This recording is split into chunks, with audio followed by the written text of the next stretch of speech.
He did this because he saw it in Grand Theft Auto, so that makes it alright, right? You may have heard people argue that video games promote violence, but they never have 100% justified arguments because there is no actual connection. As a player of video games myself that could be considered violent, I personally feel that they don't promote violence at all. Across the nation and the world, there have been arguments that kids and young adults that play video games considered violent are inclined to act the way they're portrayed in the video games they're playing. And as video games keep being made, more and more of them are on the violent side than non-violent, which means that people playing them get more of a violent influence, so they say. Some people that have no other way of letting anger and aggression out use video games as an outlet of the anger and their aggression. But saying that playing violent video games causes violence in real life is like saying playing racing car games and then crashing the cars in the games causes car wrecks in real life.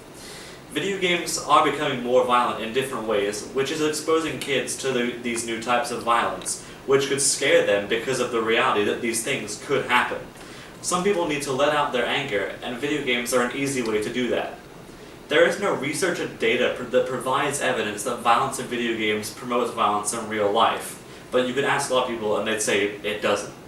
Governments are also trying to ban video games or make age restrictions more strict, which could put companies out of business. Parents should reinforce to their kids that even though you could do it in video games, you shouldn't do it in real life, and if you have the urge to, just go do it in the game.